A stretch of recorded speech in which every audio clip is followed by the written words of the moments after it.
Okay दोस्तों, आए शांत शांत शांत, बिल्कुल शांत।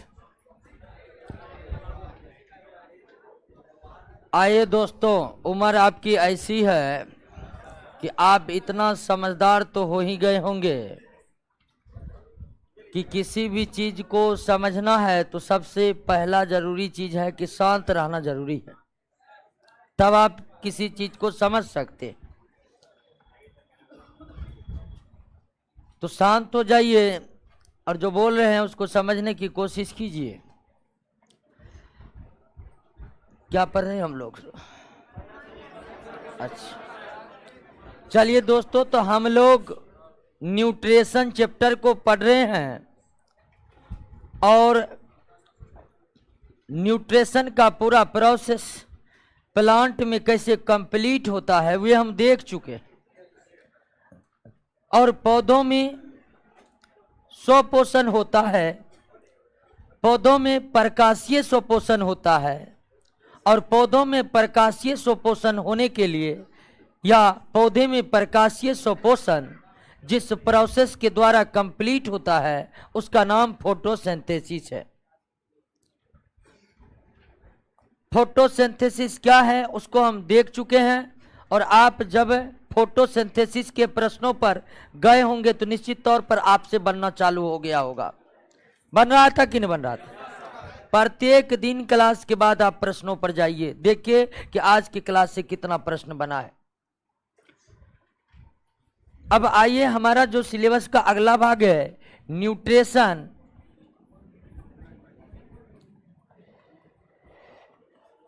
न्यूट्रिशन इन ह्यूमन बॉडी, यानी कि मानव में कैसे होता है पोषण। और जब पोषण का प्रकार पढ़ रहे थे उसी समय हमें पता चल गया था कि मानव में कैसा पोषण होता है। हेटेरोट्रॉफिक न्यूट्रिशन होता है। कैसा न्यूट्रिशन होता है दोस्तों? हेटेरोट्रॉफिक, अर्थात मानव में जो होता है परपोषण होता है, मानव में परपोषण होता है। और इस तरह से मानव कैसा जीव है? परपोषी जीव, क्योंकि जिसमें परपोषण होता है उसे परपोषी कहते। और इसको हम काफी विस्तार से देखे थे। तो मानव के शरीर में परपोषण होता है, मानव के शरीर में हेटेरोट्रॉफिक न्यूट्रिशन होता है। और हेटेरोट्रॉफिक 3 प्रकार का था, जिसमें मानव में कितना, कौन सा प्रकार? होलोजोइक। तो मानव के शरीर में हेटेरोट्रॉफिक न्यूट्रिशन होता है, और हेटेरोट्रॉफिक न्यूट्रिशन के अंतर्गत कौन सा न्यूट्रिशन होता है? होलोजोइक न्यूट्रिशन होता है। तो मानव शरीर में किस प्रकार का पोषण होता है? होलोजोइक। और होलोजोइक न्यूट्रिशन की हम 3 खास विशेषता बताए थे कि होलोजोइक न्यूट्रिशन जिसमें होता है वे जीव प्रायः मुंह से, माउथ से भोजन ग्रहण करते हैं। होलोजोइक न्यूट्रिशन वाले जंतु ठोस भोजन भी ग्रहण कर सकते हैं और तरल भोजन भी ग्रहण कर सकते हैं। ये 2 विशेषताएं मुख्य है। अर्थात जो भी जंतु माउथ के द्वारा भोजन ग्रहण करते हैं, या जिन जंतुओं में मुंह नामक संरचना पाई जाती है, माउथ नामक संरचना पाई जाती है, वो होलोजोइक न्यूट्रिशन है। अब दोस्तों ये समझिए कि जिन भी जंतुओं में होलोजोइक न्यूट्रिशन होता है, जिस भी जंतु में होलोजोइक न्यूट्रिशन होता है, और जंतु में ही मुख्य रूप से होलोजोइक न्यूट्रिशन होता है, तो जहां भी होलोजोइक न्यूट्रिशन होता है दोस्तों, उसमें पोषण की प्रक्रिया 5 स्टेप में जाकर कंप्लीट होती है।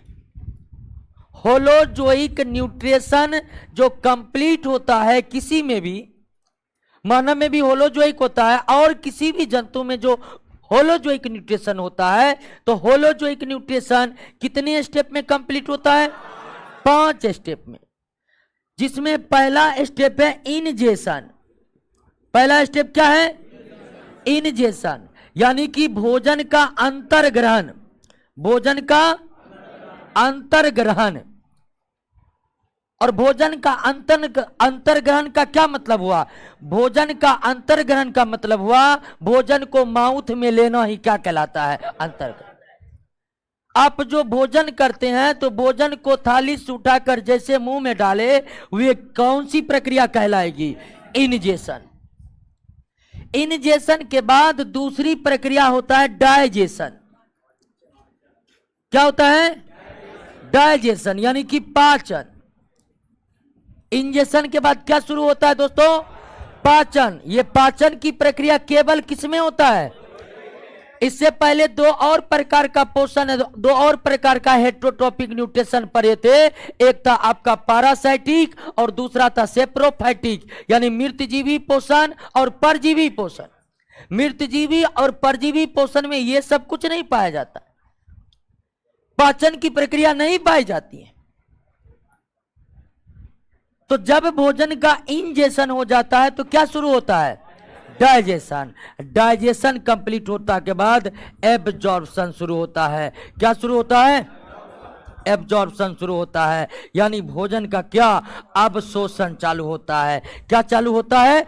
अवशोषण चालू होता है, यानी पचे हुए भोजन को अवशोषित किया जाता है कोशिकाओं के द्वारा। अवशोषण होने के बाद एसिमिलेशन की प्रक्रिया चालू होती है। एसिमिलेशन की प्रक्रिया चालू होते हैं, इसको हिंदी में कहते हैं स्वांगीकरण करना। क्या करना? स्वांगीकरण करना। हम आपको बताए थे कि पोषण इसलिए जरूरी है क्योंकि पोषण की प्रक्रिया के द्वारा ही सजीव भोजन ग्रहण करेंगे जिनसे ऊर्जा प्राप्त होगा। तो हम जो भोजन किए हैं या होलोजोइक न्यूट्रिशन वाला जो भोजन करता है, वे भोजन को जब अपने लिए उपयोग करना शुरू कर देता है या जब वे अपने भोजन से ऊर्जा प्राप्त करना शुरू कर देता है तो उसी प्रोसेस को क्या कहते हैं? स्वांगीकरण कहते हैं, एसिमिलेशन कहते हैं। और अंत में पांचवी प्रक्रिया होती है इजेशन। ठीक है, इजेशन यानी कि ऐसे भोजन जो नहीं पचा है उसका क्या कर देना? उत्सर्जन कर देना, उसका क्या कर देना? तो ऐसे जीव जिसमें होलोजोइक न्यूट्रिशन होता है, होलोजोइक न्यूट्रिशन कितने स्टेप में कंप्लीट होता है? होलोजोइक न्यूट्रिशन कितने स्टेप में कंप्लीट होता है? 5 स्टेप में। पहला स्टेप क्या है? दूसरा स्टेप, तीसरा स्टेप, चौथा स्टेप और 5वां स्टेप। यानी होलोजोइक न्यूट्रिशन में पहले इंजेशन, फिर डाइजेशन, फिर एब्जॉर्प्शन, फिर एसिमिलेशन और फिर इजेशन। और चूंकि मानव में भी होलोजोइक न्यूट्रिशन होता है तो मानव में भी ये पांचों प्रक्रिया होगी और मानव में ही ये पांचों प्रक्रिया होने के बाद ही मानव के शरीर में न्यूट्रिशन कंप्लीट होगा। और इन पांचों प्रोसेस में सबसे महत्वपूर्ण प्रोसेस क्या है? ये सब उतने महत्वपूर्ण नहीं है। जैसे भोजन को मुंह में डालना ही क्या कहलाता है? इजेशन। उसके बाद भोजन पचता और पचे हुए भोजन कोशिकाओं के द्वारा जो अवशोषित होता तो उसे क्या कहते हैं? अवशोषण। यूज होने लगा तो क्या हो गया है? जो नहीं पच सका वे शरीर से बाहर होना क्या कहलाता है? यानी कि होलोजोइक न्यूट्रिशन की जो ये 5 स्टेप है, इन 5 स्टेप में सबसे महत्वपूर्ण स्टेप दोस्तों, सबसे महत्वपूर्ण स्टेज जो है वे क्या है? डाइजेशन है। सबसे महत्वपूर्ण स्टेप जो है वे क्या है? पाचन है, डाइजेशन है। आखिर ये डाइजेशन है क्या? होता क्या है इसमें? डाइजेशन वह प्रक्रिया है दोस्तों, पाचन वह प्रक्रिया है दोस्तों जिसमें भोजन के बड़े बड़े अणु, भोजन के जो बड़े बड़े अणु होते हैं, बड़े बड़े लार्ज मॉलिक्यूल्स जो होते हैं, वे पच करके यानी पाचन के बाद छोटे छोटे अणुओं में क्या हो जाते हैं? टूट जाते हैं। और अंत में भोजन चाहे ठोस हो चाहे लिक्विड हो, अंत में सारा भोजन पाचन के बाद क्या बन जाता है? लिक्विड बन जाता है। यानी पाचन वह प्रक्रिया है जिसके तहत भोजन में उपस्थित लार्ज मॉलिक्यूल्स को कन्वर्ट कर दिया जाता है स्मॉल मॉलिक्यूल्स में। जैसे आप रोटी खाते हैं ना, रोटी में एक कार्बोहाइड्रेट है, उसका नाम क्या है? स्टार्च। और अंत में जब स्टार्च का पाचन हो जाता है तो ये किस में कन्वर्ट हो जाता है? ग्लूकोज में। स्टार्च क्या है? तो एक बड़ा अणु है, और पाचन के बाद ग्लूकोज जो बना ये क्या? छोटा अणु है। तो पाचन की प्रक्रिया में भोजन के बड़े बड़े मॉलिक्यूल्स टूट करके छोटे छोटे मॉलिक्यूल्स में कन्वर्ट हो जाते हैं, और भोजन पाचन के बाद किस अवस्था में आ जाते हैं? तो चाहे आप ठोस रूप में भोजन कर रहे हो, चाहे आप तरल के रूप में, लिक्विड के रूप में भोजन ग्रहण कर रहे हो, अंत में सारे भोजन को किस में बदल जाना है? पाचन के बाद भोजन ठोस अवस्था में बिल्कुल नहीं रहता है, किस अवस्था में आ जाता है?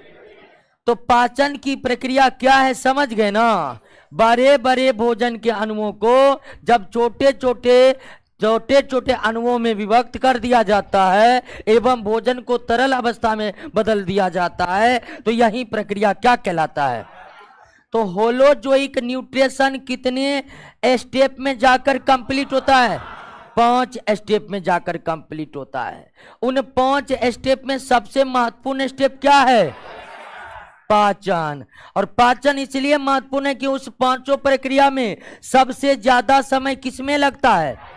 पाचन। यानी कि इनजेशन इगेशन में कोई ज्यादा समय नहीं लगता है, एसिमिलेशन एब्जॉर्प्शन में ज्यादा समय नहीं लगता है, सबसे ज्यादा समय किसमें लगता है? तो अगर हमें होलोजोइक न्यूट्रिशन मानव के शरीर का समझना है तो मुख्य रूप से किसके बारे में समझना पड़ेगा? डाइजेशन के बारे में। तो मानव में कैसा न्यूट्रिशन होता है? होलोजोइक होता है। कैसा होता है? होलोजोइक न्यूट्रिशन कितने स्टेप में कंप्लीट हुआ? क्या मानव में वे 5 स्टेप होते हैं? बिल्कुल होते हैं, जिसमें भी होलोजोइक होगा। 5 स्टेप में सबसे महत्वपूर्ण स्टेप क्या है? पाचन का मतलब क्या होता है? बड़े बड़े अणु का। तो अगर आपको ह्यूमन बॉडी के न्यूट्रिशन को समझना है, ह्यूमन बॉडी में होने वाले होलोजोइक न्यूट्रिशन को समझना है, तो मुख्य रूप से आपको समझना पड़ेगा किसके बारे में? डाइजेशन के बारे में। आप पाचन को समझ लीजिए, आप समझिए होलोजोइक न्यूट्रिशन को समझ चुके हैं, क्योंकि और जो 4 प्रोसेस है उसमें कुछ रखा नहीं है दोस्तों। और मानव के शरीर में डाइजेशन की प्रक्रिया को संपन्न कराने के लिए एक बहुत ही विकसित डाइजेस्टिव सिस्टम पाया जाता है, एक बहुत ही विकसित क्या पाया जाता है? पाचन तंत्र पाया जाता है।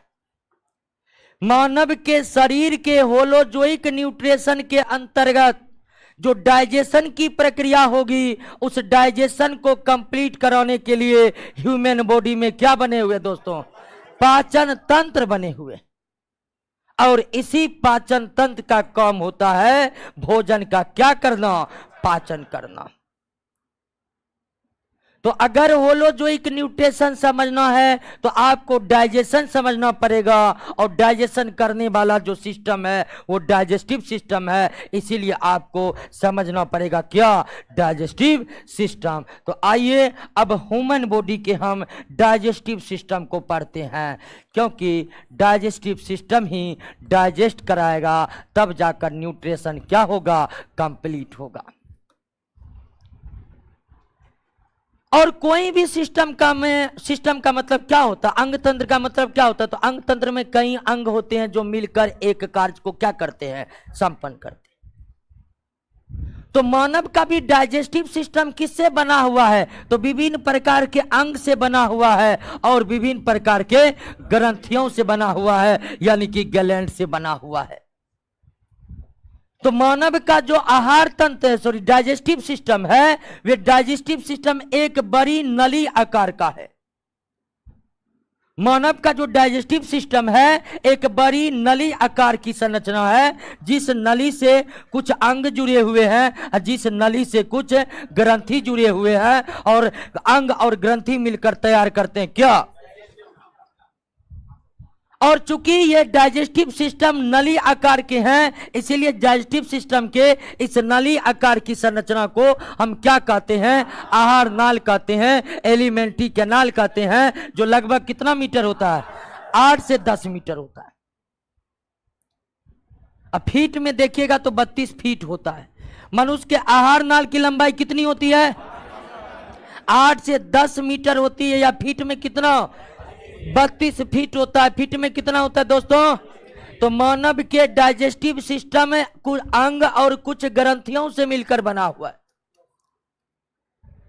मानव का डाइजेस्टिव सिस्टम कुछ अंग और कुछ ग्रंथियों से मिला हुआ है, और दोनों मिलकर भोजन के डाइजेशन की प्रक्रिया को कंप्लीट करता है। पूरे डाइजेस्टिव सिस्टम का अंग और ग्लैंड जो है एक नली आकार की संरचना में जुड़े हुए हैं, और डाइजेस्टिव सिस्टम के सभी अंग और ग्रंथि जो नली आकार की संरचना में जुड़े हुए हैं, उस नली को हम क्या कहते हैं, आहार नाल कहते हैं। और आहार नाल का हिस्सा शुरू होता है दोस्तों माउथ से शुरू होता है। कौन से शुरू होता है, माउथ से शुरू होता है, और बड़ी आंत पर आकर क्या हो जाता है, खत्म हो जाता है। बड़ी आंत का एक भाग है एनस, यहां पर आकर क्या हो जाता है, खत्म हो जाता है। आहार नाल की शुरुआत कहां से होती है दोस्तों, माउथ से होती है, और खत्म कहां पर होता है, यानी कि आहार नाल का सबसे प्राथमिक अंग कौन है, सबसे शुरुआती अंग कौन है, माउथ है। सबसे अंतिम अंग कौन है, बड़ी आंत है। बड़ी आंत के 2 भाग होते हैं, अंतिम भाग एनस है, तो अंतिम भाग आप एनस कह सकते। और इतनी बड़ी आहार नली का, आहार नाल का लंबाई फीट में कितना है, क्लियर हो गया दोस्तों। अब आइए आहार नाल के एक एक पार्ट को हम देखना चालू करते हैं, और एक एक पार्ट को भी देखना चालू करते हैं। मतलब हम आइए एक एक करके डाइजेस्टिव सिस्टम के अंग और ग्रंथियों के बारे में देखेंगे, और ये भी समझने का प्रयास करेंगे कि उन अंग और उन ग्रंथियों से भोजन का पाचन कैसे होता है, किस प्रकार होता है, और पाचन हो जाने के बाद कैसे कैसे अणु बनते हैं। क्लियर है। तो शुरुआत करें आहार नाल के पहला भाग का। आहार नाल, आहार नाल की शुरुआत कहां से होता है दोस्तों, माउथ से होता है, मुंह से होता है। तो आइए दोस्तों मुंह से ही शुरुआत करते हैं।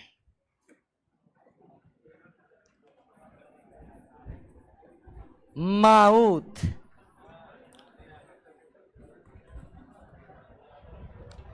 इसको बक्कल कैविटी कहते हैं। क्या कहते दोस्तों, बक्कल कैविटी कहते हैं बायोलॉजी के भाषा में, यानी कि मुख गुहा कहते हैं, बक्कल कैविटी।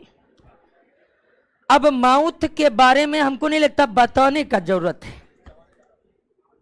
है कोई बताने का जरूरत कि मुंह कैसा होता है। सब रोज ऐनक में आप देखते होंगे, मिरर में देखते होंगे कि कैसा है मुंह, क्या। फिर भी जो चीज जानने का जरूरत है वो ये कि ये जो बक्कल कैविटी है, यानी कि हमारा जो माउथ है, इसकी संरचना ठीक बंद कमरे के समान है। ये बात जानने की जरूरत है। माउथ यानी कि बक्कल कैविटी की संरचना एक बंद कमरे के समान है, जो आप जानते हैं। और यह बंद कमरा जो है मुंह नामक रास्ते से खुलता है, और होठों और जबड़ों के माध्यम से क्या हो जाता है, बंद हो जाता है। यानी बक्कल कैविटी का जो गेट है, उस गेट का नाम क्या है, माउथ। और अगर कहिएगा कि एक व्यक्ति का माउथ बंद कैसे होगा, तो बंद 2 चीजों से होता है, जबड़ा से और होठों से। तो बक्कल कैविटी जबड़े और होठों के माध्यम से बंद होते हैं और माउथ नामक रास्ते से खुलते हैं। जबड़ा दो होता है जिसमें ऊपर वाला जबड़ा स्थिर रहता है, जबकि नीचे वाला जबड़ा गति करने के लिए स्वतंत्र होता है। नीचे वाला जबड़ा नीचे वाला जबड़ा जो दोस्तों है वे अप डाउन कर सकते हैं, लेकिन ऊपर वाला जबड़ा अप डाउन नहीं कर सकते हैं। ऊपर वाला जबड़ा जो है अप डाउन नहीं कर सकते हैं। तो क्लियर हो गया दोस्तों, कोई दिक्कत नहीं ना। अब ध्यान दीजिए, माउथ की क्या है कैपेसिटी, या माउथ क्या है, या बक्कल कैविटी क्या है, क्लियर हो गया ना। बक्कल कैविटी में 3 बहुत ही महत्वपूर्ण संरचनाएं मौजूद है। मानव के आहार नाल का सबसे पहला अंग बक्कल कैविटी। इस बक्कल कैविटी में मुख गुहा में 3 महत्वपूर्ण संरचना पाई जाती है। सबसे पहली महत्वपूर्ण संरचना है टीथ, दूसरी सबसे महत्वपूर्ण संरचना है टोंग्यू, और 3 सबसे महत्वपूर्ण संरचना है सलेवरी ग्लैंड यानी कि लार ग्रंथि। ये तीनों ही संरचना कहां मौजूद है? बक्कल कैविटी में। तो बक्कल कैविटी में कौन कौन सी महत्वपूर्ण संरचना पाई जाती है? टीथ पाया जाता है, टोंग्यू पाया जाता है और सलेवरी ग्लैंड पाया जाता है। टीथ पाया जाता है, टोंग्यू पाया जाता है, सलेवरी। अब एक एक चीज हमारे लिए इंपॉर्टेंट है, तो आइए सबसे पहले शुरुआत किसको करते हैं? टीथ को समझने का प्रयास करते हैं, फिर टोंग्यू को समझेंगे और फिर सलेवरी ग्लैंड को। आइए तो अब किसको समझते हैं दोस्तों? टीथ को समझते हैं। टीथ को यानी कि दांत को।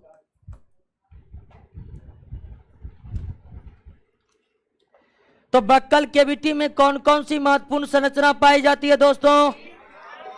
टीथ, टोंग्यू और सलेवरी, और तीनों का ही हमारे भोजन के पाचन में बहुत ही महत्वपूर्ण योगदान है। अर्थात टीथ, टोंग्यू और सलेवरी ग्लैंड के बिना भोजन का पाचन संभव नहीं हो पाएगा। तो टीथ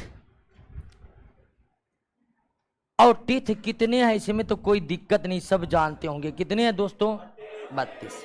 16 निचले जबड़े में और 16 ऊपर वाले जबड़े में। एक दांत की पूरी संरचना को या एक पूरे दांत को 3 भागों में बांटा गया है। एक पूरे दांत को कितने भागों में बांटा गया है? दांत का जो भाग जबड़े के ऊपर रहता है, दांत का जो भाग जबड़े के ऊपर, जिसको हम ब्रश से साफ करते हैं मुख्य रूप से, दांत का वह भाग जो जबड़े के ऊपर है उसे कहा जाता है क्राउन कहा जाता है। क्या कहा जाता है? क्राउन कहा जाता है, सिर कहा जाता है। दांत का वह भाग जो जबड़े के ऊपर है उसे क्या कहा जाता है? क्राउन कहा जाता है। और दांत का जो भाग दोस्तों, दांत का जो भाग जबड़े के नीचे धंसा हुआ है, जबड़े के नीचे धंसा हुआ है, उस भाग को क्या कहते हैं? उस भाग को रूट कहते हैं। उस भाग को क्या कहते हैं दोस्तों? रूट कहते हैं, जड़ कहते हैं। क्या कहते हैं? जड़ कहते हैं। दांत का वह भाग जो जबड़ा के ऊपर है उसे क्या कहेंगे? क्राउन। जबड़ा के नीचे धंसा हुआ रहता है दांत, उसे क्या कहते हैं? रूट। दांत के जबड़े के ऊपर वाले भाग और दांत के जबड़े के नीचे धंसा हुआ भाग या जबड़े में धंसा हुआ भाग के बीच में जो भाग होता है, वे भाग थोड़ा सा क्या होता है? पतला होता है। और उस पतले भाग को नेक कहते हैं। क्या कहते हैं? अब देखिएगा, दांतों को जरा गौर से देखिएगा आप कि जबड़े के ऊपर जो भाग नीचे धंसा हुआ है उसके ठीक बीच वाला भाग थोड़ा क्या होता है? पतला होता है। बीच वाला भाग थोड़ा क्या होता है? तो दांतों के वे भाग जो जबड़े के ऊपर है, दांतों के वे भाग जो जबड़े में धंसे हैं, उन दोनों भागों के बीच के दांत का जो भाग होता है थोड़ा पतला होता है ऊपर और नीचे वाले के तुलना में। उस ठीक बीच के पतले वाले भाग के दांत के भाग को क्या कहा जाता है? नेक कहा जाता है, गर्दन कहा जाता है। नेक कहा जाता है यानी कि गर्दन कहा जाता है। तो क्लियर हो गया। एक दांत के पूरे संरचना को हम कितने भागों में बांटते हैं? 3 भागों में बांटते हैं, क्राउन, नेक और रूट। क्राउन, नेक और दांत का वो भाग जो जबड़ा के ऊपर है उसे क्या कहते हैं? जो भाग जबड़ा के नीचे है, दोनों के बीच वाले पतले भाग को नेक। अनामी दोस्तों ऐसा है कि आप समझ जाइएगा क्या। क्राउन का मतलब होता है सिर, मतलब ऊपर वाला भाग। रूट का मतलब होता है जमीन के नीचे यानी जबड़ा के नीचे। नेक का मतलब होता है गर्दन।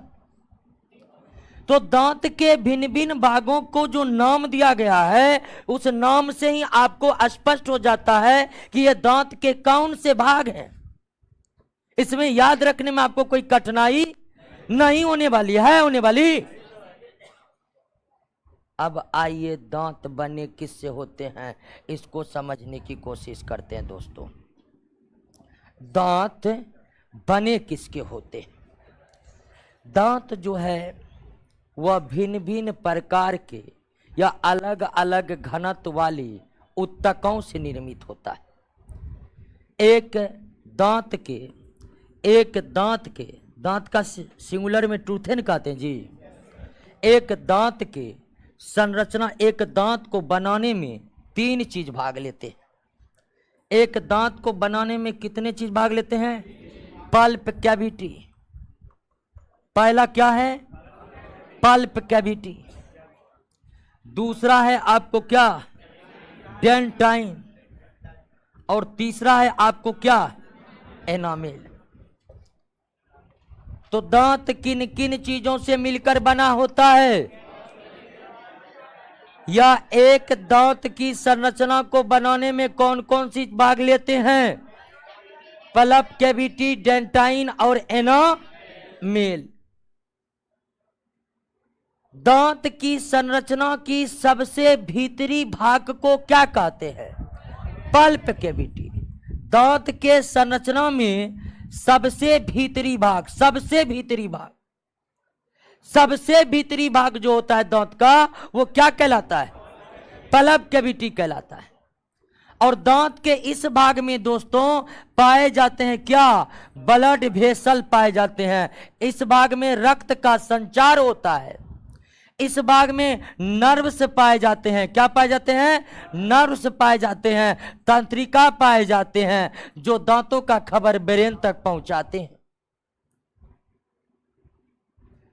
तो दांत के पूरी संरचना में दांत के सबसे आंतरिक भागों को क्या कहते हैं? पल्प कैविटी कहते हैं। दांतों के सबसे आंतरिक भागों को क्या कहते हैं? पल्प कैविटी कहते हैं। पल्प कैविटी की विशेषता है कि यहाँ क्या क्या मौजूद है? और नर्व्स मौजूद है। और सबसे बड़ी बात कि ये पल्प कैविटी ब्लड वेसल्स और नर्व्स यानी कि तंत्रिका ये केवल दांतों के पल्प कैविटी में ही पाए जाते हैं, डेंटाइन और एनामेल वाले क्षेत्रों में नहीं पाए जाते। दांत के पल्प कैविटी के ऊपर जो परत चढ़ा रहता है उसको क्या कहते हैं? और डेंटाइन दांत के सर्वाधिक भाग का निर्माण करते हैं। डेंटाइन दांत के सर्वाधिक भाग का निर्माण करते हैं। लगभग 75% भागों का निर्माण, दांत के 75% भागों का निर्माण किसके द्वारा होता है? डेंटाइन के द्वारा होता है। डेंटाइन एक खास प्रकार का उत्तक है जो सिर्फ दांतों को बनाने में भाग लेते हैं। तो दांत के सबसे भीतरी भाग को क्या कहते हैं? पल्प कैविटी के ऊपर वाले भाग को क्या कहते हैं? डेंटाइन कहते हैं। और डेंटाइन ही सर्वाधिक भागों का निर्माण करता है। यानी दांत के अधिकांश भाग किससे निर्मित होते हैं? डेंटाइन से निर्मित होते हैं। अब ध्यान दीजिए कि डेंटाइन के ऊपर का जो परत होता है या दांत का जो सबसे बाहरी परत होता है वे कौन होता है?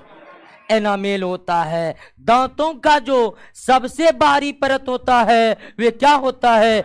एनामेल होता है। और एनामेल वास्तव में कैल्शियम फॉस्फेट का बना होता है। एनामेल किसका बना होता है दोस्तों? कैल्शियम फॉस्फेट का बना होता है। और कैल्शियम फॉस्फेट का रंग कैसा होता है? वाइट होता है। इसीलिए हमारा दांत भी कैसा दिखाई देता है? वाइट दिखाई देता है। तो एनामेल वास्तव में कैल्शियम फॉस्फेट है और कैल्शियम फॉस्फेट कंपाउंड का कलर उजला होता है, इसीलिए हमारा दांत उजला दिखाई पड़ता है। यानी आपका दांत जो उजले दिखाई पड़ते हैं वे किसकी उपस्थिति के कारण? क्योंकि अगर डेंटाइन की बात करिएगा, डेंटाइन का रंग हल्का पीला होता है। ठीक है, हल्का पीला होता है। अगर एनामेल नहीं रहता तो हमारा दांत हल्का पीला दिखाई पड़ता। तो दांत का पूरी संरचना कितने भागों से निर्मित है? दांत के सबसे भीतरी भाग को क्या कहते हैं? पल्प कैविटी कहते हैं। दांत का सबसे ऊपर वाला भाग किसका बना होता है? एनामेल का बना होता है। दांत का सबसे ऊपर वाला भाग एनामेल का बना होता है। दांत का अधिकांश भाग डेंटाइन का बना रहता है। अगर तीनों परत का स्थिति देखिएगा तो भीतरी परत पल्प कैविटी के ऊपर डेंटाइन और डेंटाइन के ऊपर एनामेल जो है दोस्तों केवल दांत के क्राउन वाले भाग को ढकता है। रूट 3 एनामेल जो है दोस्तों ये केवल क्राउन और नेक वाले भागों को ढकता है। रूट वाले भागों में एनामेल पाया नहीं जाता है। रूट वाले भागों में एनामेल पाया नहीं जाता है। क्लियर हो गया? तो दांत के पूरे संरचना को कितने भागों में बांटिएगा? कोई दिक्कत नहीं ना? कोई दिक्कत नहीं ना? तो जबड़े का वह भाग, जबड़े के ऊपर वाले भाग को क्राउन कहते हैं, जबड़े में धसे हुए भाग को रूट कहते हैं, दोनों के बीच के पतले भाग को नेक कहते हैं। दांत की पूरी संरचना 3 भागों में बटा हुआ है या 3 भागों से निर्मित है। सबसे भीतर पल्प कैविटी और सबसे ऊपर एनामेल। दांत उजला क्यों दिखाई पड़ता है? एनामेल के कारण। एनामेल उजला क्यों दिखाई पड़ता है? कैल्शियम फॉस्फेट का प्राकृतिक रंग ही उजला है दोस्तों। क्लियर है? दांत के किस भाग में? दांत के किस भाग में ब्लड वेसल और तंत्रिका सूत्र भरे रहते हैं? पल्प कैविटी में भरे रहते हैं। दांत का सर्वाधिक भाग कौन बनाता है? डेंटाइन बनाता है। कोई दिक्कत नहीं दोस्तों। अब आप तो ये जानते हैं कि मानव में कुल 32 दांत होते हैं, लेकिन 32 दांत वयस्कों को होता है, बच्चों को नहीं होता है। जब बच्चे जन्म लेते हैं और पहली बार जो दांत आता है उस दांत को क्या कहते हैं? मिल्क टीथ कहते हैं। क्या कहते हैं? मिल्क टीथ कहते हैं। जन्म के बाद जो दांत निकलते हैं उसे मिल्क टीथ कहते हैं, उसे दूध दांत कहते हैं। और इसकी संख्या कितनी होती है? 10 ऊपर वाले जबड़े में और 10 नीचे वाले जबड़े में। और जब बच्चा 6-7 वर्ष पूरा कर लेता है तो 6-7 वर्ष के बाद एक एक करके मिल्क टीथ टूटते जाता है। एक एक करके मिल्क टीथ क्या होता है? हाँ, ऐसा नहीं कि सारा मिल्क टीथ एक के बाद टूट जाता है, नहीं। जन्म के पहली बार जो दांत विकसित हुआ उसे क्या कहते हैं? मिल्क टीथ कहते हैं। मिल्क टीथ की संख्या कितनी होती है? 20 होती है। 10 ऊपर वाले जबड़े में, 10 नीचे वाले जबड़े में। और मिल्क टीथ 6 से 7 वर्ष के बाद एक एक करके क्या होता है? टूटने लगता है। एक एक करके क्या होता है? टूटने लगता है। और उसके जगह नया दांत फिर से निकलने लगता है। और मिल्क टीथ टूटने के बाद जो नया दांत निकलता है उसे क्या कहते हैं? परमानेंट टीथ कहते हैं, अस्थाई दांत कहते हैं। और अस्थाई दांतों की संख्या 32 होती है। 16 ऊपर वाले जबड़े में और 16 नीचे वाले जबड़े में। 16 ऊपर वाले जबड़े में, 16। तो एक मानव के पूरे जीवन काल में पहली बार कितना दांत निकला? उसके बाद कितना निकला? यानी पूरे जीवन काल में 52 दांत निकला। तो एक व्यक्ति के पूरे जीवन काल में कुल 52 दांत निकलते हैं, जिनमें 20 मिल्क टीथ होते हैं और 32 परमानेंट टीथ होते हैं। 20 मिल्क टीथ होते हैं और 32 परमानेंट टीथ होते हैं। क्लियर हो गया दोस्तों? अब समझिए कि मानव में एक ही प्रकार के दांत नहीं है। मानव में एक ही प्रकार के दांत नहीं है। दांत में बड़ी गजब गजब समस्या है। बंटवारा पर बंटवारा है। पहला बंटवारा क्राउन नेक रूट में किए, दूसरा बंटवारा पल्ब कैविटी डेंटाइन एनोमेल में किए, तीसरा बंटवारा मिल्क टीथ परमानेंट टीथ में किए। अब चौथा बंटवारा आइए कि सारे दांत एक जैसे नहीं है और मानव के माउथ में बक्कल कैविटी में कुल 4 प्रकार के अलग अलग दांत मौजूद है, जिनके अलग अलग कार्य होते हैं। मानव में जो 32 दांत है तो उन सारे 32 दांत आपस में एक समान नहीं है। 32 दांतों में कुल कितने प्रकार के दांत है? 4 प्रकार के दांत है। और दांत का पहला टाइप है दोस्तों इनसीजर। इनसीजर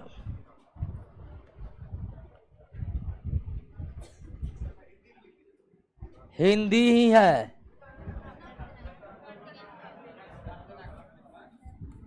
इनसीजर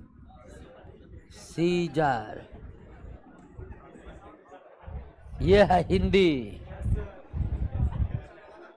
चलिए दोस्तों, यही है इनसीजर का हिंदी, मेड इन बिहार।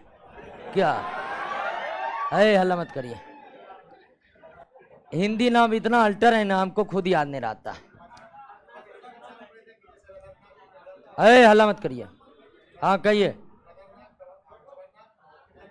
है हल्ला मत करिए। हाँ बोलिए।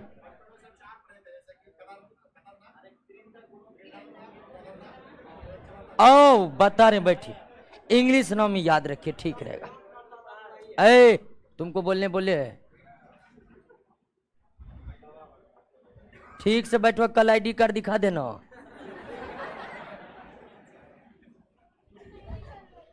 इनसीजर, इनसीजर दांत जो होते हैं सबसे अगले भाग में होते हैं, अग्रभाग में। और इसका काम होता है काटना। भोजन को क्या करना? काटना। इनसीजर का काम क्या होता है दोस्तों? भोजन को काटना। इसकी संख्या ऊपर वाले जबड़े में भी 4 और नीचे वाले जबड़े में भी 4। यानी इनसीजर दांत 32 में टोटल कितना? 8। 32 में टोटल कितना? 8। काम क्या हो गया? इनसीजर के बाद केनाइन। केनाइन का काम चीरना और फाड़ना।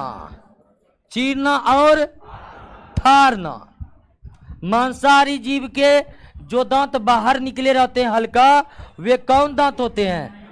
केनाइन। तो चीरना और फाड़ना काम होता है केनाइन का। और इसकी संख्या 2 ऊपर वाले जबड़े में, 2 नीचे वाले जबड़े। तीसरा टाइप हो गया प्रीमोलर। प्रीमोलर, और प्रीमोलर का काम है भोजन को कुचल डालना, कुचलना। और इसकी भी संख्या ऊपर में 4 और नीचे में भी 4। और चौथा टाइप है दोस्तों क्या? मोलर्स। इसका काम है भोजन को चबाना। इसका काम है भोजन को, इसकी भी संख्या ऊपर में 6 और नीचे में भी 32 हो गया ना। तो 32 दांत जो होते हैं दोस्तों, उसमें कितने प्रकार के दांत होते हैं? 4 प्रकार के। काटने वाले दांत को क्या कहते हैं? चीरने फाड़ने वाले दांत को, कुचलने वाले दांत को, चबाने वाले दांत को मोलर। तो 4 प्रकार के दांत हैं, इनसीजर, केनाइन, प्रीमोलर और। अब आप समझिए कि ये दांत बक्कल कैविटी में व्यवस्थित कैसे है, उसको आप समझिए। 4 प्रकार के दांत है ना, ये चारों प्रकार की दांत एक विशेष व्यवस्था के तहत हमारे दोनों ही जबड़े में सजे हुए हैं। अब हमें ये समझना है कि जो 4 प्रकार के दांत है वे जबड़े में किस प्रकार से व्यवस्थित है। तो जबड़े के व्यवस्था को समझिए दोस्तों, जबड़े के व्यवस्था को समझिए, जबड़े के व्यवस्था को समझिए। ये है जबड़ा, बहुत बड़ा जबड़ा, टेंशन नहीं लीजिए, समझा रहे हैं। सबसे पहले समझिए कि 16 दांत ऊपर वाले जबड़े में और 16 दांत नीचे वाले जबड़े में। चारों प्रकार के दांत ऊपर वाले जबड़े में भी है और चारों प्रकार के दांत नीचे वाले। समझते जाइए कैसी व्यवस्था है। फिगर बनाएंगे तो आप तुरंत समझ जाएगा, लेकिन पहले आप समझिए कुल दांतों की संख्या कितनी है? 16 ऊपर वाले जबड़े में, 16 चारों प्रकार के दांत ऊपर वाले जबड़े में भी है और चारों प्रकार के दांत, चारों प्रकार के दांत जबड़े के दाएं साइड भी है और चारों प्रकार के दांत जबड़े के राइट साइड में है। व्यवस्था समझे कि नहीं समझे? चारों प्रकार के दांत, 16 दांत ऊपर वाले जबड़े में, 16 दांत नीचे वाले जबड़े में। चारों प्रकार के दांत ऊपर वाले जबड़े में, चारों प्रकार के दांत, यानी ऊपर वाले जबड़े में भी इंसाइजर, कैनाइन, प्रीमोलर, मोलर है और नीचे वाले जबड़े में भी इंसाइजर, कैनाइन, प्रीमोलर और मोलर।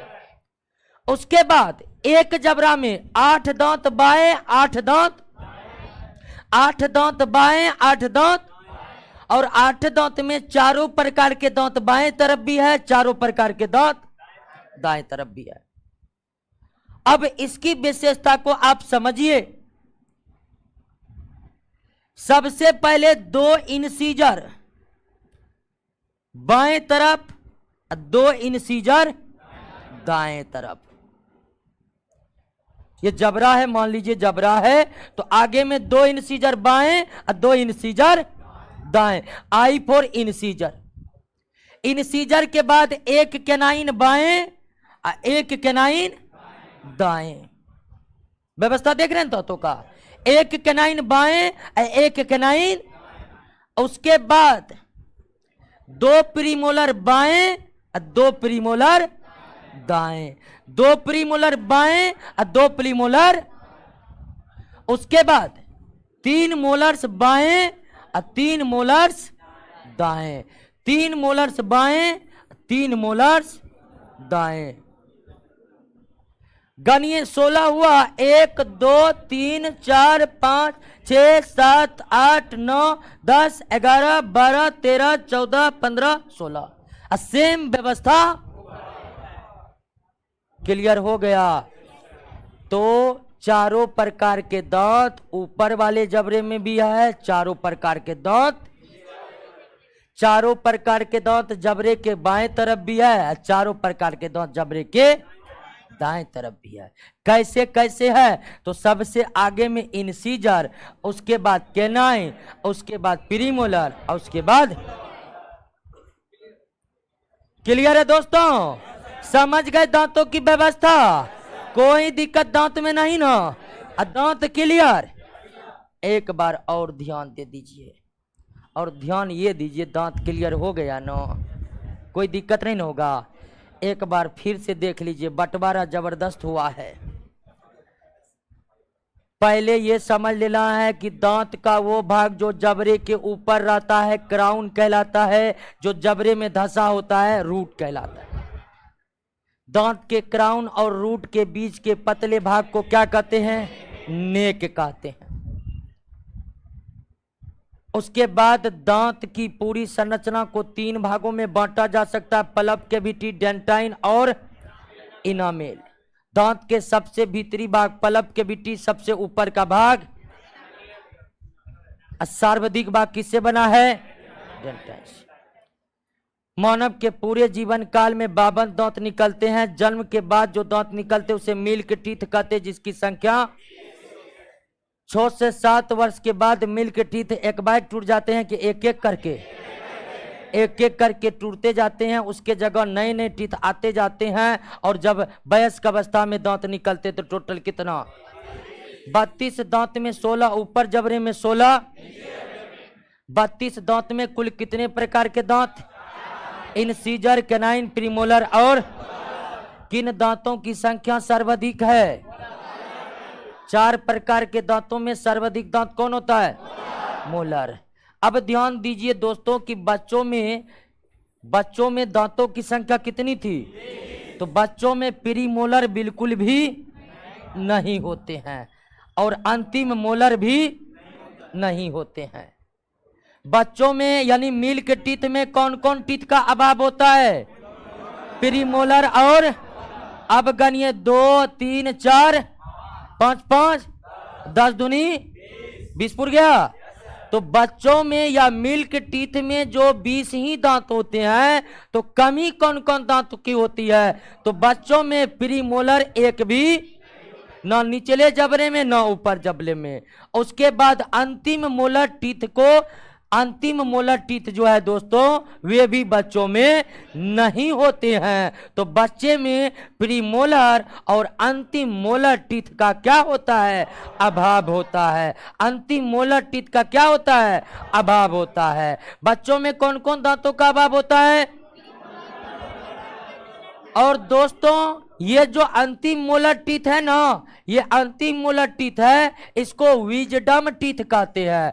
क्या कहते हैं, ये जो अंतिम मोलर टीथ है इसको क्या कहते हैं, अक्ल चौवा। हिंदी में क्या कहते हैं दोस्तों, अक्ल चौवा। यह प्रायः सबको नहीं निकलता है जल्दी, समझे। सब अपने अपने दांत को गनिएगा तो 32 है कि नहीं है, और जिसका भी 32 से कम होगा समझ लीजिएगा कौन दांत नहीं है आपको, ये विजडम टीथ नहीं है आपको।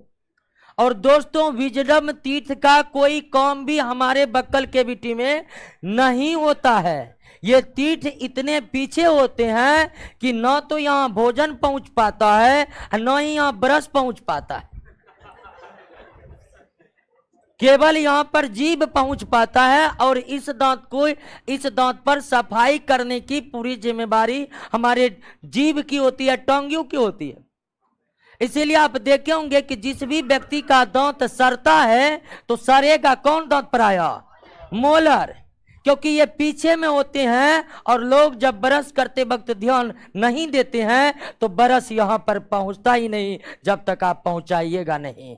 और इसीलिए इस दांत का दोस्तों संरचना ऐसी होती है, इस दांत का संरचना एकदम ऐसे होता है।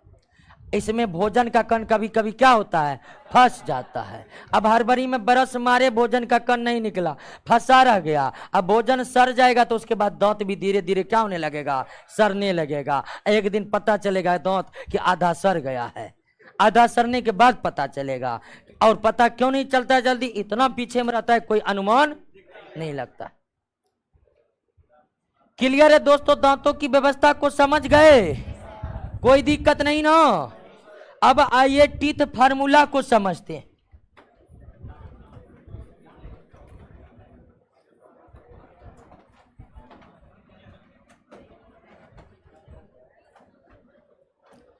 टीथ फार्मूला कैसे बनता है, तो जबड़े का राइट और जबड़े का लेफ्ट। शुरू में इंसीजर, कैनाइन, प्रीमोलर और लेफ्ट भाग में भी दांतों की व्यवस्था सेम टू सेम ना होता है। तो इसमें भी इंसीजर, कैनाइन, प्रीमोलर और जबड़े की संख्या कितना, तो इसी आधार पर बनाए जाते हैं क्या, टीथ फार्मूला। टीथ फार्मूला में ऊपर में जबड़े का राइट, नीचे में जबड़े का, या लेफ्ट राइट को कहीं भी रखिएगा कोई दिक्कत नहीं, दोनों क्या होते हैं, एक समान होते हैं। आगे में किसकी संख्या, इंसीजर के बाद, कैनाइन के बाद, प्रीमोलर के बाद, क्योंकि चाहे राइट को लीजिए चाहे लेफ्ट को लीजिए दांतों की व्यवस्था इसी तरह ना जी, दांतों की व्यवस्था इसी तरह ना, इंसीजर, कैनाइन, प्रीमोलर और, तो इसी क्रम में हम टीथ फार्मूला तैयार करते हैं। अब वयस्क का टीथ फार्मूला, वयस्क के जबड़े के दाएं बाएं भाग में कैनाइन की इंसीजर की संख्या कितनी होती है? प्रीमोलर की संख्या कितनी? ऐसी कैनाइन की संख्या कितनी? प्रीमोलर की संख्या कितनी? मोलर की संख्या कितनी? जबड़ा कितना? तो 2 1 3 2 5 3 8 8 16 दूनी। तो वयस्कों का टीथ फार्मूला देख लिए, 2 1 2 3 2 1 2 3। अब बच्चों में कौन कौन दांत का अभाव होता है? बच्चों में कौन कौन का अभाव होता है? तो प्री मोलर के जगह हम क्या दे देंगे? 0। अंतिम मोलर का भी अभाव होता है ना, तो मतलब है मोलर भी कितना? 2 2 2 बाया 2। तो ये हो गया आपका बच्चों का गुना 2। 2 1 3 2 5 5 5 10 10 दूना 20। तो टीथ फार्मूला समझ गए? टीथ फार्मूला समझ गए? तो टीथ में अब कोई दिक्कत नहीं ना दोस्तों? कोई दिक्कत नहीं ना? कोई दिक्कत नहीं टीथ में। अब टीथ से जो भी प्रश्न आएगा आपसे बनेगा। दांत के किस भाग में ब्लड वेसल्स की मौजूदगी होती है? किस भाग में? पल्प कैविटी में। दांत का सर्वाधिक हिस्सा कौन तैयार करता है? डेंटाइन तैयार करता है। कौन तैयार करता है दोस्तों? डेंटाइन करता है। अब आ जाइए बक्कल कैविटी के दूसरे प्रमुख संरचना किसके बारे में? जीभ के बारे में। एक बार टीथ के बारे में देखिए तो रीडिंग मारिए, तो कोई पॉइंट समझ नहीं रहा, ऐसा तो नहीं है दोस्तों?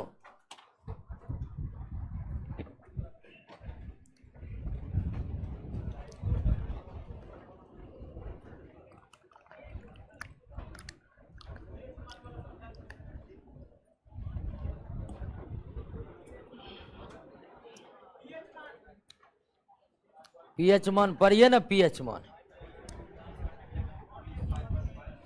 उसमें जो बात लिखा हुआ है वही चीज को समझिए। क्या दिक्कत है?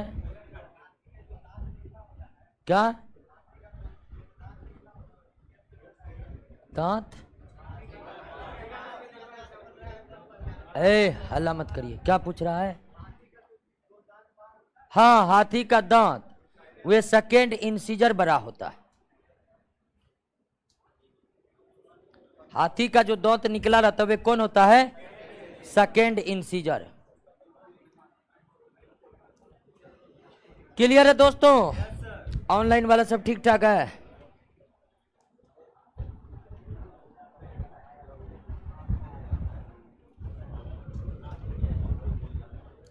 माउथ का पीएच मान कितना होता है? माउथ का पीएच मान क्या होगा? मानव शरीर का पीएच मान 7 से 7.8 होता है। पूरे मानव शरीर का, पूरे ह्यूमन बॉडी का पीएच मान 7 से लेकर 7.8 के बीच होता है। अब वहां पर यह है कि मुंह का पीएच मान जब 5.5 से कम हो जाए तो ऐसी स्थिति में एनामेल का परत क्या होता है? क्षतिग्रस्त होने लगता है। तो ये बात याद रखने की, आप इसको याद रखिए, और कोई ज्यादा इसमें कॉन्सेप्ट है नहीं दोस्तों। आ जाते हैं हम किस पर? टोंग्यू पर। तो दांत का बंटवारा कई तरह से हुआ है। कोई भी बंटवारा में आपको कोई दिक्कत नहीं ना है। अब प्रश्न बनाइएगा, ठीक है? प्रश्न पर जाइएगा, देखिएगा प्रश्न बन रहा है कि नहीं। आइए दोस्तों टोंग्यू को देखते हैं। और मानव का जो जीभ है एक मांसल संरचना है। कैसी संरचना है? मांसल, यानी कि इसमें हड्डी का क्या होता है? अभाव होता है। इसमें हड्डी का क्या होता है दोस्तों? अभाव होता है। ये मांसल संरचना है जो पीछे से जुड़ा रहता है और आगे से बिल्कुल क्या रहता है? फ्री रहता है। ये बताने की जरूरत नहीं है। तो मानव का जीभ जो है एक मांसल संरचना है जिसके 2 मुख्य काम है। मानव के जीभ के मुख्य काम कितने हैं दोस्तों? 2। और ये 2 मुख्य कार्य क्या हैं? तो ये 2 मुख्य कार्य में पहला कार्य यह है कि हमारा जीभ लार के साथ भोजन को क्या करता है? मिलाता है। और लार के साथ भोजन का मिलना क्यों जरूरी है यह आगे पता चल जाएगा। तो मानव के जो जीभ है, टोंग्यू है, वे एक मांसल संरचना है जिसका दो मुख्य कार्य होते हैं। पहला मुख्य कार्य होता है लार को भोजन के साथ मिलाना और दूसरा मुख्य कार्य होता है भोजन से स्वाद को क्या करना, ग्रहण करना। इसके अलावे भी कुछ और कार्य होते हैं जीव को, जैसे बोलने में सहायता करता है जीव, भोजन को निगलने में सहायता करता है जीव, ठीक है, दांतों के आंतरिक भागों को साफ सफाई करने का काम करता है जीव। लेकिन जीव के कई कामों में मुख्य दो काम है, भोजन के स्वाद को ग्रहण करना यानी कि पाचन के नजरिए से, डाइजेशन के नजरिए से जीव के दो मुख्य काम है। वे दो मुख्य काम है, लार को भोजन के साथ मिश्रित करना और भोजन के स्वाद को क्या करना, ग्रहण करना। अब आइए जीव के पूरी संरचना को आप देखिए और जीव के पूरी संरचना को देखिएगा दोस्तों। तो जीव के पूरी संरचना मान लीजिए ये जीव है,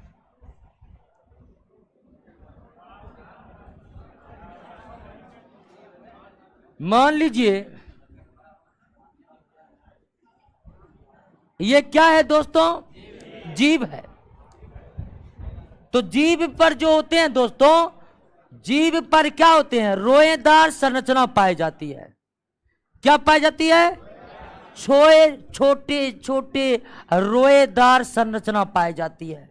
छोटे छोटे क्या पाई जाती है, रोएदार संरचना पाई जाती है।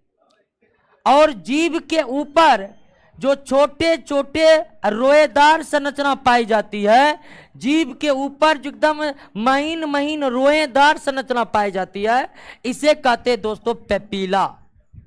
क्या कहते हैं, पेपीला। जीव के ऊपर पाए जाने वाले रोएदार संरचना को क्या कहते हैं, पेपीला कहते हैं दोस्तों।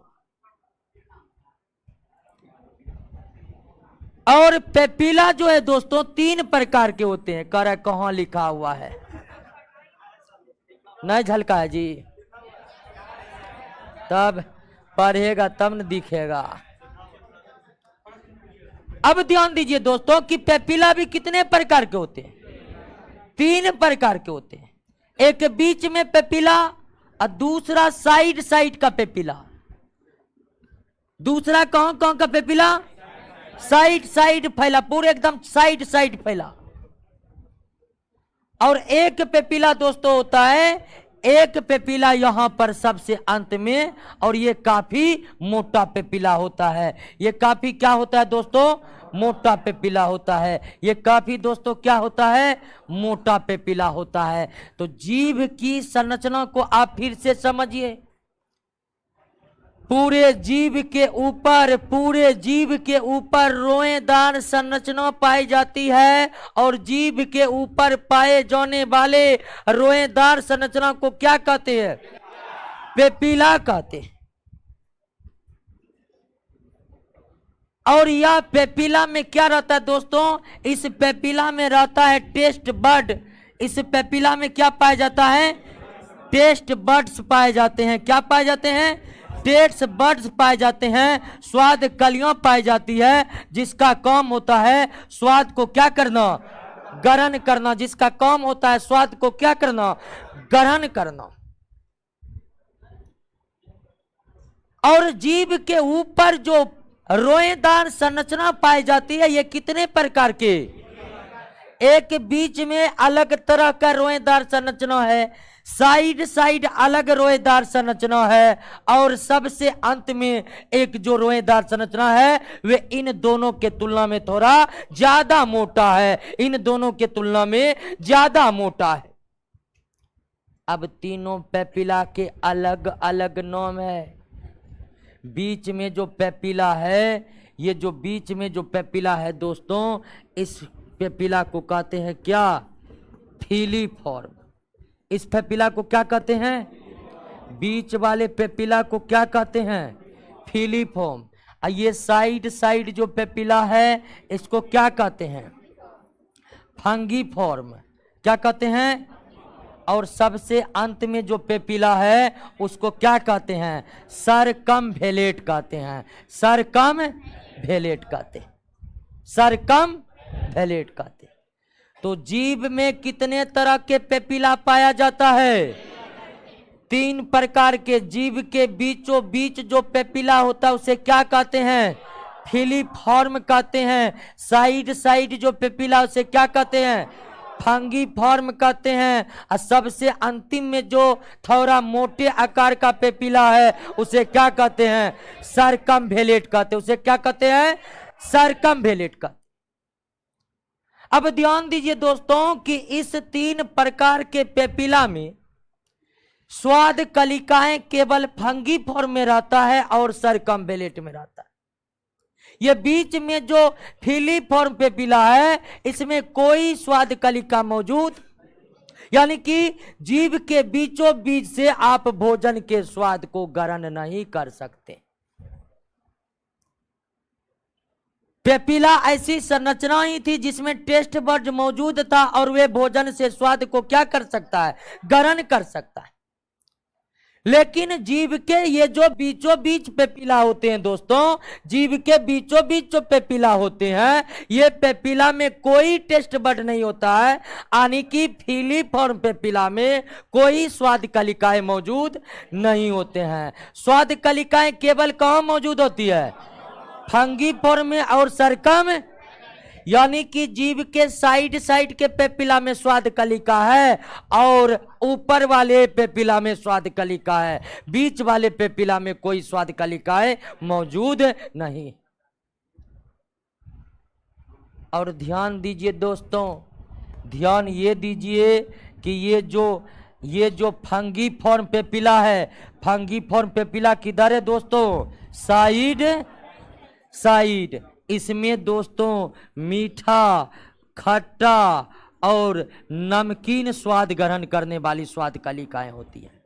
मीठा, खट्टा और नमकीन स्वाद कलिकाएं किस भाग में? फंगीफॉर्म में। जीभ के फंगीफॉर्म पेपिला में कौन कौन सा स्वाद ग्रहण होता है? मीठा होता है, खट्टा होता है और मीठा होता है, खट्टा होता है और जबकि सरकमवेलेट पेपिला से कैसा स्वाद ग्रहण होता है?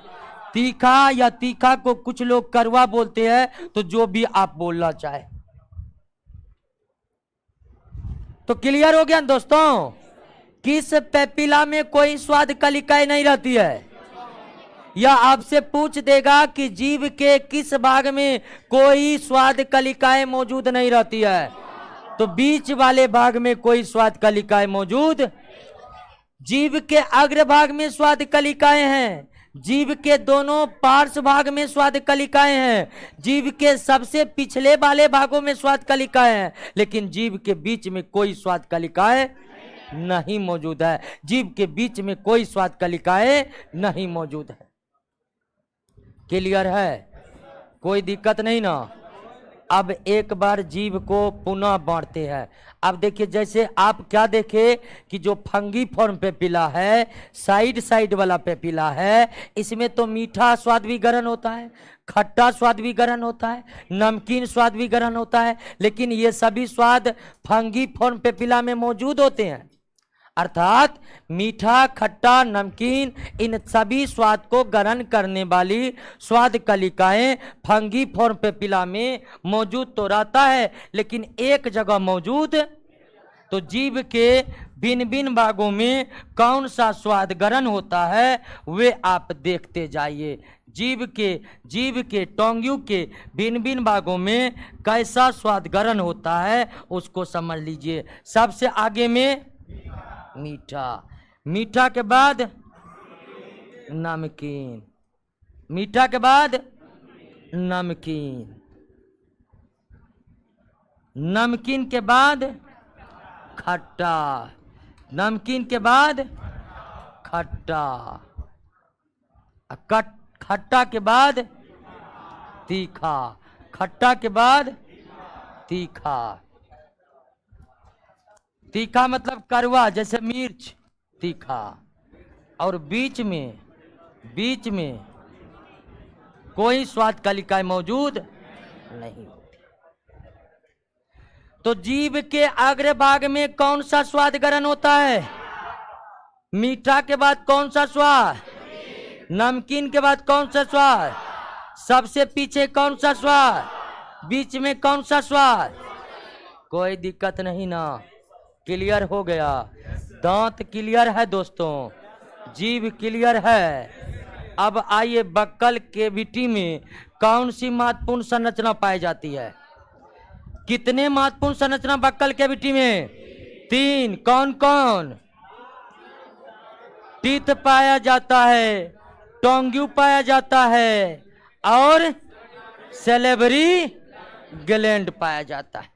तो टीथ और टोंग्यू देख लिए ना। आइए दोस्तों, अब समझते हैं बक्कल कैविटी का अगला महत्वपूर्ण हिस्सा, सेलेबरी ग्लैंड।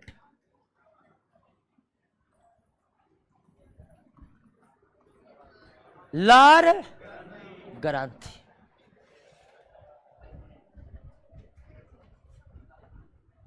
मानव के बक्कल कैविटी में 3 जोड़ा लार ग्रंथि पाए। कितना जोड़ा? यानी टोटल 6, लेकिन ये जोड़ा में रहते हैं इसीलिए इसको जोड़ा कहते हैं। तो मानव के बक्कल कैविटी में कितने जोड़े लार ग्रंथि मौजूद होते हैं? 3 जोड़े लार ग्रंथि मौजूद होते हैं। और वे 3 जोड़ा लार ग्रंथि है पेरोटिड। और ये लार ग्रंथि कहां पाया जाता है? कान के पास। हमारे दोनों कान है ना, भीतर से इन दोनों कान के पास है। एक जोड़ा बाएं, एक जोड़ा दाएं, एक जोड़ा बाएं, एक जोड़ा दाएं। दूसरा है सबलिंगुअल। सबलिंगुअल यह दोस्तों, यह लार ग्रंथि कहां पाया जाता है? जीभ के नीचे, एक जोड़ा बाएं, एक जोड़ा। और तीसरा है सबमैंडिबुलर।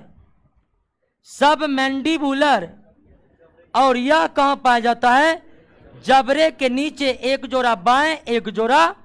तो मानव के बक्कल कैविटी में लार ग्रंथि कितना जोड़ा होता है?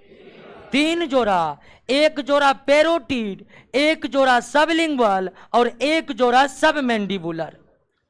और दोनों जोड़ा में एक जोड़ा बाएं तरफ, एक जोड़ा दाएं तरफ होता है। अब 3 जोड़ा लार ग्रंथि में सबसे बड़ा लार ग्रंथि कौन है? पेरोटिड। सबसे बड़ा लार ग्रंथि कौन है? पेरोटिड लार ग्रंथि है। सबलिंगुअल, सबमैंडिबुलर और पेरोटिड में सबसे बड़ी लार ग्रंथि कौन है दोस्तों? पेरोटिड लार ग्रंथि है। सबसे बड़ी लार ग्रंथि क्या है दोस्तों? और तीनों जोड़ी लार ग्रंथि क्या करता है? लार निकालता है दोस्तों। इन ग्रंथियों में किसका निर्माण होता है?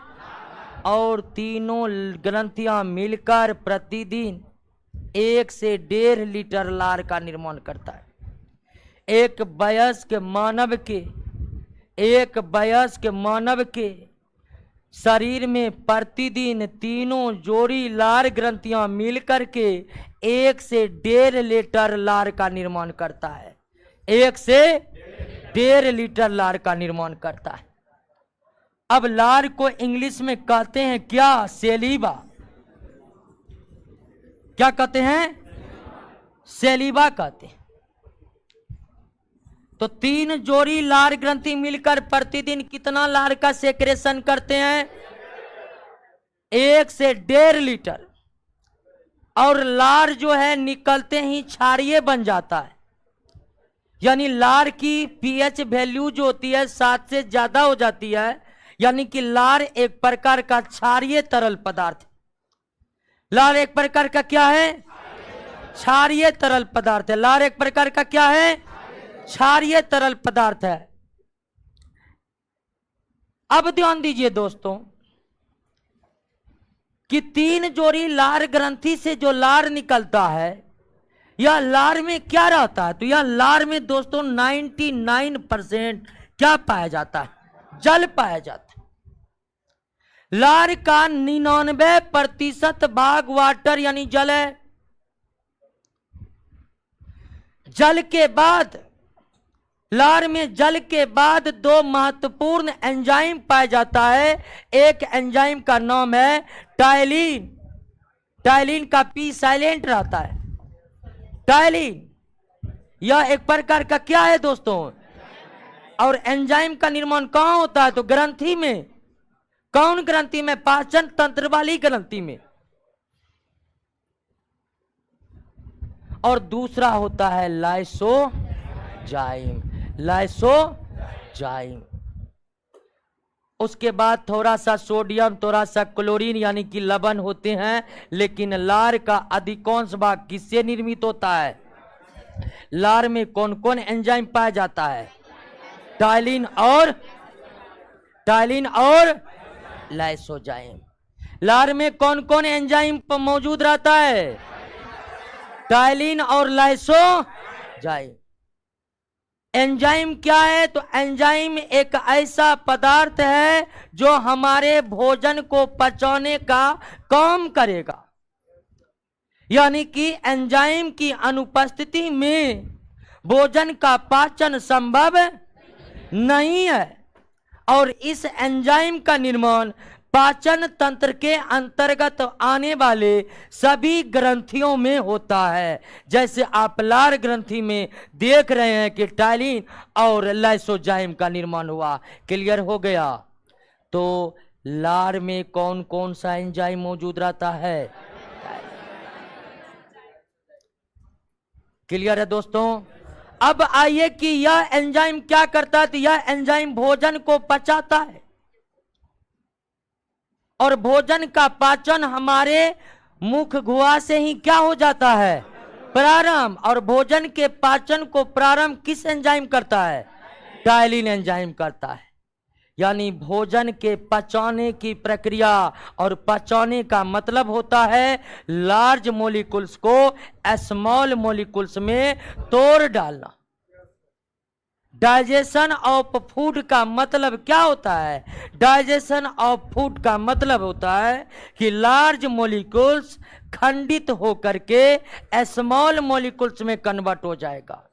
तो मानव में पाचन की प्रक्रिया मुख गुहा से ही प्रारंभ हो जाती है। मानव में पाचन की प्रक्रिया लार में मौजूद टायलिन एंजाइम के द्वारा होता है। और टायलिन एंजाइम भोजन के जिस अवयव को पचाते हैं उसका नाम है स्टार्च।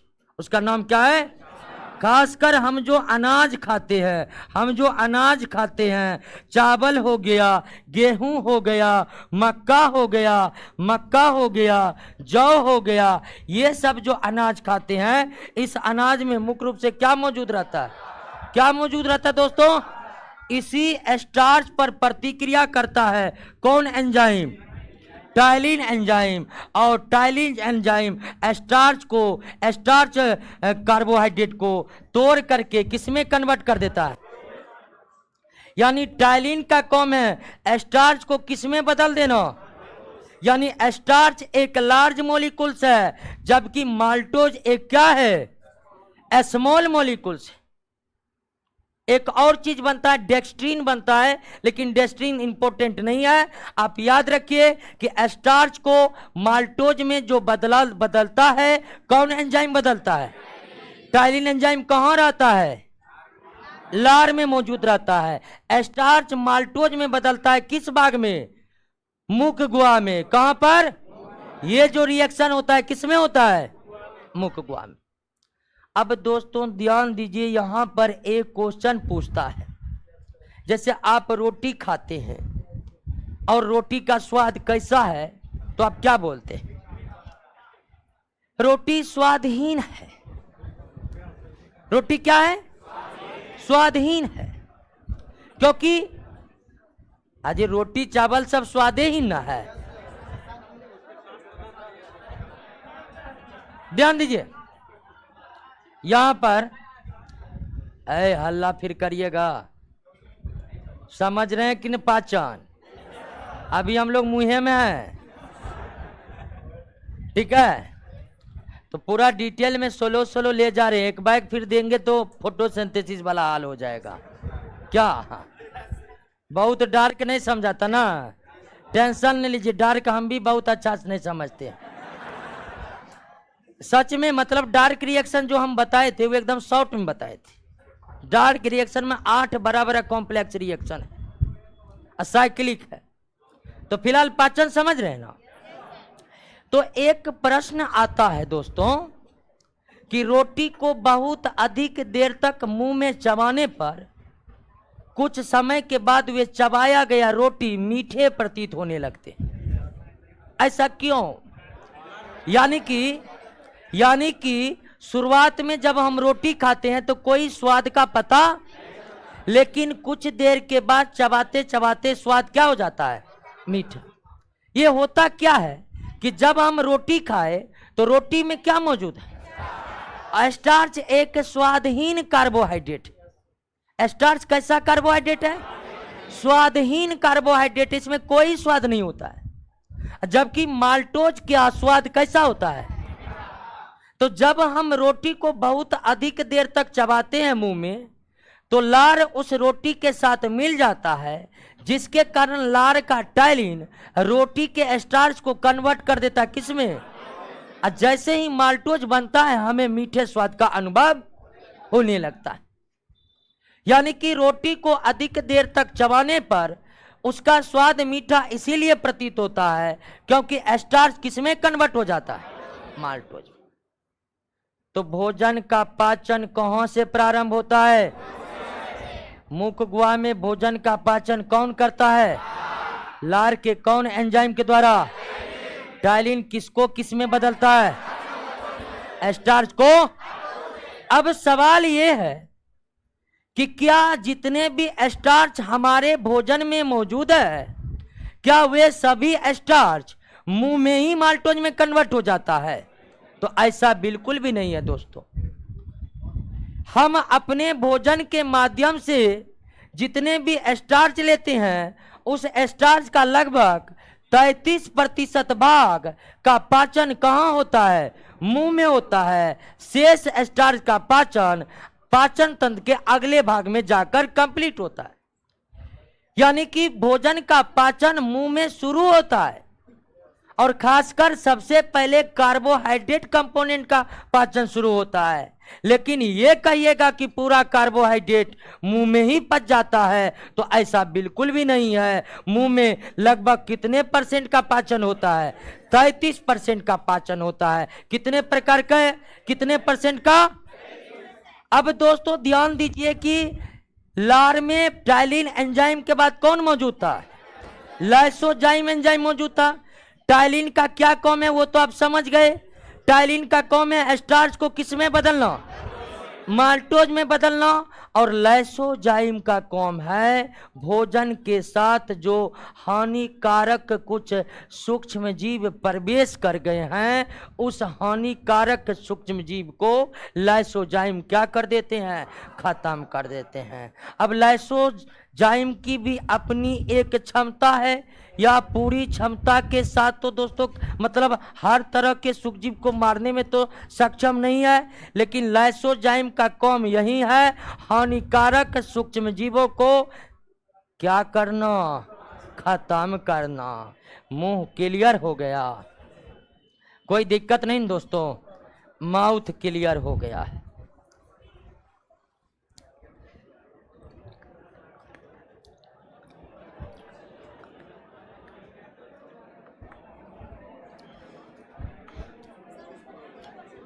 क्या, हाँ लगभग 30% होता है, 30 से 33%। ठीक है, 30% ठीक है। आइए दोस्तों, मुंह तो कंप्लीट हो गया ना, मुंह तो कंप्लीट हो गया ना। आइए दोस्तों, अब बक्कल कैविटी के सब कुछ समझ गए दोस्तों। बक्कल कैविटी के यानी कि मुख गुहा के, या आप माउथ ही कह दीजिए तो कोई दिक्कत। बक्कल कैविटी के पिछले भाग को क्या कहते हैं, फेरिंग्स। क्या कहते हैं? ग्रसनी कहते हैं। मुख गुहा के पीछे के भाग को क्या कहते हैं दोस्तों? ग्रसनी कहते हैं। मुख गुहा के पीछे के भाग को क्या कहते हैं? अब ग्रसनी में दिक्कत क्या है जानते हैं दोस्तों? हैं? मुख गुहा में दिक्कत, ग्रसनी दिक्कत यह है कि नाक वाली अंतिम नली भी जाकर कहाँ खुलता है? माउथ वाली अंतिम नली भी जाकर कहाँ खुलता है? ये जो श्वसन तंत्र जो हमारे नाक से शुरू होता है, ये श्वसन तंत्र भी अंत में यानी जाकर कहाँ खुलता है? और मुंह का भी अंतिम भाग जाकर कहाँ खुलता है?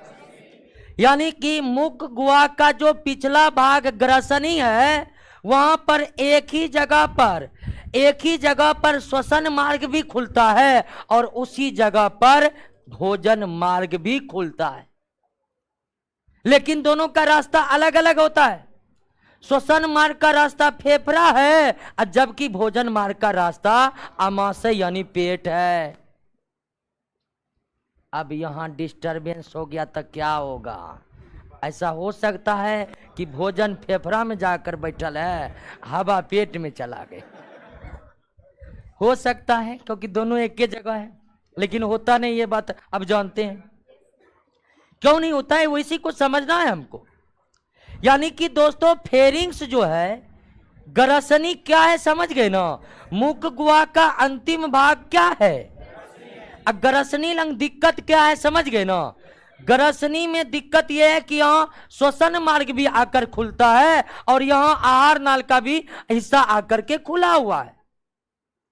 और ग्रसनी में दो छिद्र होते हैं, एक गुलेट,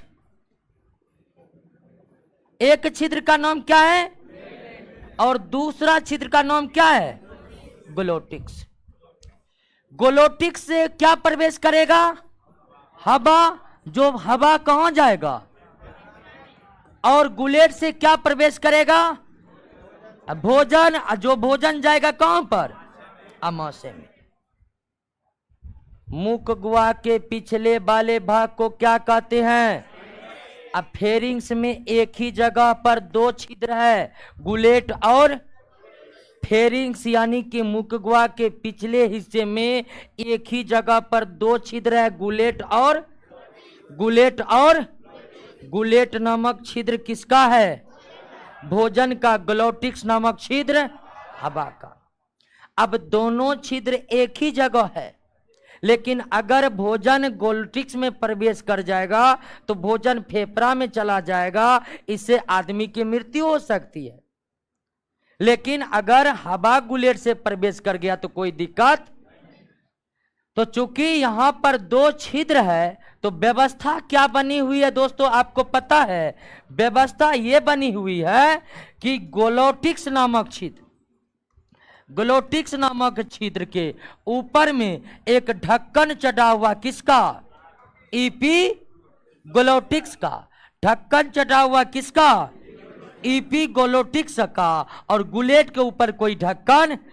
और गुलेट दोस्तों, गुलेट क्या है? तो भोजन ले जाने वाली नली है। और ग्लोटिक्स क्या है दोस्तों? हवा जाने वाली नली है। लेकिन दोनों एक ही जगह मौजूद है। कहां पर? फेरिंग्स में। दोनों एक ही जगह पर मौजूद है। कहां पर? फेरिंग्स में। तो व्यवस्था यह बनी हुई है कि ग्लोटिक्स यानी कि हवा जिस नली से होकर प्रवेश होकर आगे जाएगा, उस पर एक ढक्कन चढ़ा हुआ है, किसका? और इपीग्लोटिस का क्या काम है जानते हैं? जैसे हम पानी पीते हैं, जैसे हम और भोजन करते हैं, जैसे ही पानी और भोजन कहां पहुंचता है? फेरिंग्स में। एपीग्लोटिक्स तुरंत ग्लोटिक्स को क्या कर देता है? बंद कर देता है। और जब ग्लोटिक्स बंद हो जाएगा तो छिद्र खुला कौन है? आराम से पानी और भोजन कहां चला जाता है? क्योंकि ये बंद हो जाता है और ये काम कुछ सेकंड में कंप्लीट हो जाता है। तो फेरिंग्स में एक ही जगह पर हवा जाने वाली भी नली मौजूद है, उसी जगह पर भोजन जाने वाली भी नली मौजूद है। लेकिन कभी भी हवा वाली नली में भोजन प्रवेश नहीं करता है, कभी भी हवा वाली नली में पानी प्रवेश नहीं करता है, क्योंकि हवा वाले जो छिद्र है ग्लोटिक्स, इसके ऊपर ढक्कन चढ़ा हुआ है किसका? इपीग्लोटिस का काम होता है पानी और भोजन जैसे ही फेरिंग्स में पहुंचेगा इपीग्लोटिस ग्लोटिक्स को क्या कर देगा? बंद कर देगा। इपीग्लोटिक्स बंद तो खुला कौन? ग्लोटिक्स के ऊपर कोई ढक्कन वक्कन नहीं है, क्योंकि ग्लोटिक्स से होकर हवा जाएगा तो कोई दिक्कत नहीं है दोस्तों। तो ग्लोटिक्स के ऊपर कोई ढक्कन नहीं है, तो फेरिंग्स में हवा वाली नली में भोजन प्रवेश न करे, इसके लिए क्या व्यवस्था बनी हुई देख लिए ना। लेकिन दोस्तों कभी कभी आप देखते होंगे भोजन करते करते हिचकी आ गया, भोजन करते करते अचानक बहुत तेज से छींक आ गया। ये क्यों आ जाता है? तो ये तब आता है दोस्तों जब हम भोजन करते करते यानी बात करते करते भोजन करते हैं। दोस्तों हमारे गला से आवाज निकले, इसके लिए गला में आवाज जाना जरूरी, हवा का जाना जरूरी। तो आप जब खाना खा रहे हैं तो उस समय खाना खा रहे हैं और खाना खाते बात भी कर रहे हैं, तो एक साथ भोजन भी जाना जरूरी है और आपको बोलने के लिए हवा भी जाना। अब बीच में ग्लोटिक्स पगला, इपीग्लोटिस पगला जाता है, करे तो करे क्या, इसको बोलना भी है खाना भी आ रहा है। तो जब हम खाते खाते बात करते हैं या काफी तेजी तेजी खाना खाते हैं, तो कभी कभी ऐसा होता है कि इपीग्लोटिस ठीक तरह से ग्लोटिस को बंद नहीं कर पाता है, जिससे भोजन के कुछ अंश जो है प्रवेश कहाँ कर जाता है? ग्लोटिक्स। और भोजन के कुछ अंश जैसे ही ग्लोटिक्स में प्रवेश करता है हमें तेज छींक आती है कि ताकि वे भोजन के कण नाक दे के क्या हो जाए? बाहर आ जाए, क्योंकि नाक वाली नली भी कहां से खुलता है? तो खाते समय हिचकी आने का कारण है भोजन का कुछ अंश कहां चला गया है। या आप कभी कभी देखते हैं सड़क जाते हैं पानी पीते पीते, तो सड़क क्यों जाते हैं? हम इतनी तेजी से पानी पीने लगते हैं कि इपीग्लोटिस को ठीक तरह से मौका नहीं मिलता है कि वे ग्लोटिक्स को क्या कर दे। और इस तरह से पानी पीने के क्रम में जब भी पानी का कुछ अंश ग्लोटिक्स में जाता है हम तेज सरकते हैं ताकि पानी नाक दे के क्या हो जाए? बाहर निकल जाए, फेफड़ा में न जाए। तो खाते समय हिचकी आना, पानी पीते समय सरक जाना, इसका कारण है ग्लोटिक्स में भोजन या पानी की मात्रा का चले जाना। क्लियर है दोस्तों? तो मुख गुहा का पिछला भाग क्लियर हो गया? मुख गुहा का पिछला भाग क्लियर हो गया ना? मुख गुहा के पिछले भाग में क्या क्या व्यवस्था बनी हुई देख लिए ना? कोई दिक्कत नहीं ना? आगे बढ़ जाए कि अभी रोक दे? अरे हल्ला मत करिए, रोक देते हैं। चलिए मुंह क्लियर हो गया ना, गला भी क्लियर हो गया है। अगला क्लास में गला से नीचे उतरेंगे। आइए दोस्तों ऑनलाइन वाले बोलिए क्या दिक्कत है अब?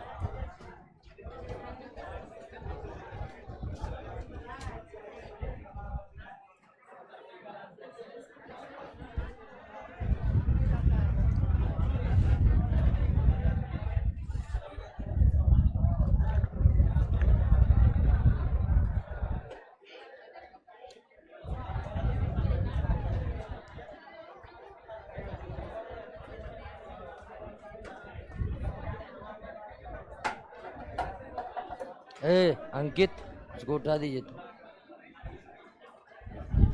इसको उठा दीजिए।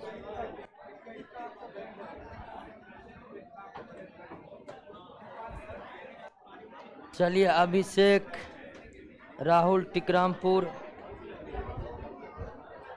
पूजा यादव,